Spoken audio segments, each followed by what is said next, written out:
Hi, Fraser. Hello. Thanks for having me back. Yeah, I'm so glad you're back. So, can I tell you what we're doing today? I would love to hear it. Okay. Well, really, it's going to be, you already know, but it's to the audience. So Fraser and I did a Booker predictions video about a month ago. And since then, we've gone away and learned a few things, quite a bit of things, and read a little bit for me and quite a bit for Fraser. And so this video is going to be telling people what we have previously predicted, what is off the list. So the Cull, what we've called off the list. Yes. And then if you are interested in like our ultimate Booker predictions, very last minute and off the cuff, kind of, then you're going to have to go to Fraser's channel, because that's where we're going to be talking about the best books that ought to be on the list. The ideal list. The ideal list. Yes. Yes. Okay. So since we last spoke, how many books have you read? I have read 35 eligible books on top of what I read previously, which I think puts me around just over 50 books total of the eligible books, which is probably in the UK around 160 books is what people usually ballpark it as. So like a third of what the judges would have read. Okay. That's actually going to lead into what I learned while we were away in this last month, is that the eligibility criteria is very contentious for us viewers and readers on this side. Us reading it on this side, it's kind of a veiled idea of what is eligible for the Booker, and so there's a lot of contention in the community and in voices about what is eligible and what isn't. So there's a lot of confusion out there for that. Yep. Including with me at that time. Yeah, me too. I think so part of our call is correcting the fact that some of these books either aren't eligible or won't be on the list for one reason or another. So yeah. But there is a Goodreads page, which we will link down below, that has been really helpful and also useful in regards to like being a part of a community that is discussing the Booker rules. Correct? Yes, yeah. Although, because absolutely anybody who is on Goodreads and has added a book to their own shelf can add that book to the list, it is not 100% accurate at all. But it seems like nothing is 100% accurate until the Longlist comes out, and then we all get to be like, oh, I had no idea that X, Y, and Z was even a part of the eligibility or those 160 books.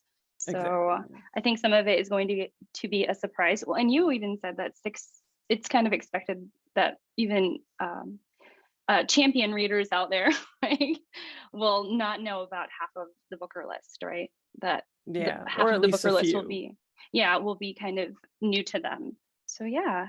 All right. So what's off the list? I have 2 that are off the list and you have 6, correct? Yes. So do you want to go through the first 3 or something? Sure. Okay. Well, let's do the most obvious ones first. Okay.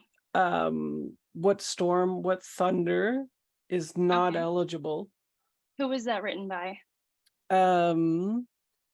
Myriam J.A. Chancy.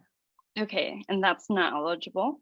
Yeah, that was the one about the Haitian catastrophe. Okay. And The High House by Jessie Greengrass, also not eligible. Oh. Which is a travesty. Okay. A miscarriage of justice. Okay. Oh, okay. Well, I mean, it was eligible last year, right? So it just didn't get on. Yeah, I should have been angrier back then if I knew that it existed. Okay. So 2 people, one of them is me, is at fault. Okay. And then probably the one I was most kind of seesawing about last time, I imagine, if I recall correctly, Pure Color by Sheila Heti has been culled. It is eligible, but it is not the best of the best of the best in my mind. In our humble opinions. Okay, well, I also have one that's not eligible, and that is Still Life by Sarah. Is it Sarah Winman? Yes. And yeah, this I found, well, actually, I think I found out from you that this is not eligible. This would have been eligible last year, I believe. Yeah. Yeah. And so I think it's been kind of a journey to be on this end of trying to predict the long list, because it seems like a bit of an impossible task. Yeah. Like, it really depends on the first publication of the UK imprint. And some people get their information from Book Depository, some people get it from Waterstone, some people go directly, like, I think what they do is they sign up for newsletters, or they simply go to every single imprint in the UK and look at their publishing schedule and just get all of the information. Yeah. So, interesting. Yeah. Actually, well, since we're talking about it, I feel like I should slip in my second book, because it's not eligible, but it's not on the long list because the author doesn't want it on the long list. She asked it not to be submitted. So again, it's also not just when things are published, but who's submitting what when. So I think resources in order to fill out paperwork and make sure manuscripts are submitted correctly and on time. But anyways, the book that I'm talking about is Ali Smith's Companion Piece, which I know several people really, really, really loved on BookTube. And I know that several people are going to be really bummed out that she asked for it not to be included on this prize list, at least. Yeah. Yeah. Yeah. And I think there's some outspoken people that really don't want sequels of any kind or series of any kind on the list either, just because they're like, I don't want to have to go back and read all of these things to get the full picture. Kind of like the International Booker, the third book, I think, in the Jan Foss in trilogy. The Foss series. Mm-hmm. Yeah, the septology, right? Yeah, some people were, mad about that. So similar misgivings over here on the main Booker. Oh, well, see, I would strongly disagree, only because Hilary Mantel's Bring Up the Bodies was a brilliant book, and actually her whole trilogy I thought was brilliant, and they've all made it to the long list and short list and then winners, of course, through time. So I mean, I disagree with the curmudgeon thought like sequels ought not to be included. So yeah, I don't know. Plus they're a lot of them are literary sequels, which I think often can be read alone, possibly. Yeah. They have some merit or some character in that the story is encapsulated in some way, maybe. So anyways, tell me what else is culled off your list, because they are simply not good enough. Which is rough. But one I think would be Tell Me I'm Worthless by Alison Rumfitt. Okay. I think this was another teetering one for me, where it definitely feels like a debut. It's doing something new. So I think that's where it could really get listed, but it feels in some ways a lot more like genre fiction than literary fiction at intersections of horror. And I think it was more like a 4-star read. And since then I've been consuming so many 5-star reads that I'm kind of like, sorry. Yeah. You have been culled. Yes. Yeah. As my 3-year-old say, he doesn't say X, he just goes like, and so even while we're singing that alphabet, on X he'll say no, don't say it, it's just So anyways, it's off the list. Yes. Yes. How about you? Oh, I don't have any more, so it's all you. Oh. Okay, so now the next one I think will be one that I actually really love. So these two both I really, really like, and it hurts. It hurts. Okay, it's a painful thing. I'll do Our Wives Under the Sea by Julia Armfield next. Wow. Yeah. I really What like that book. happened?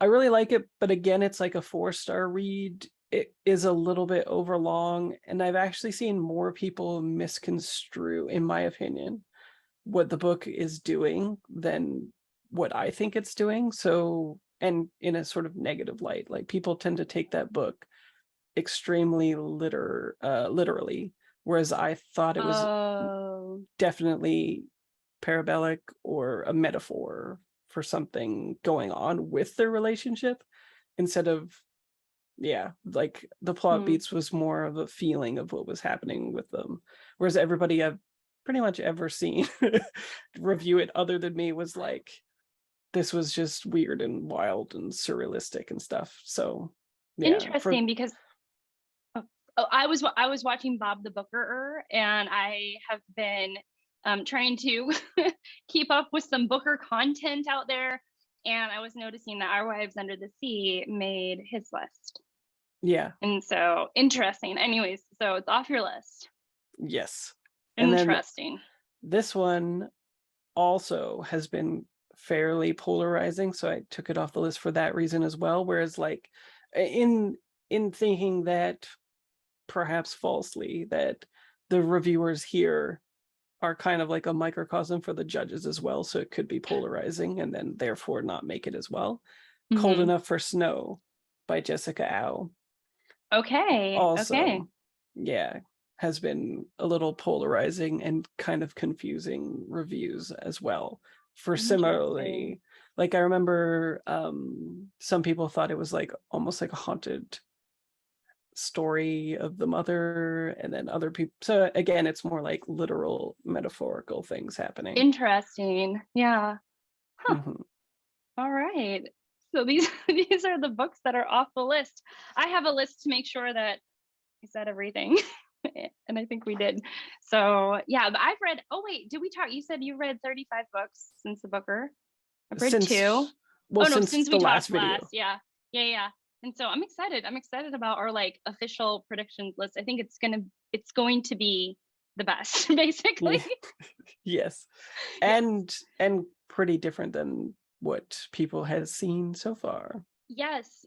And I am really glad that I can make like more solid remarks on the list that I had. Actually, one of the things that I did while we were away doing our Booker thing was just getting to know the books that I had predicted better, because I hadn't read them. And so it was really nice to get in amongst the list in a more like, I don't know, a real way, I guess, Yeah, I think that's one way in which our list will differ a little bit too, is I feel like a lot of the prediction videos I've seen, people, maybe except for Scott from Gunpowder Fiction and Plot, most people I think are extrapolating from reviews of other people and they haven't read them themselves. Oh, interesting. Yeah. Huh. I hadn't thought about that. Well, anyways, join us on Fraser's channel, because that's where we're going to have this conversation. And yeah, it was great doing this update with you. Thanks for having me again. Yeah. All right. See you later.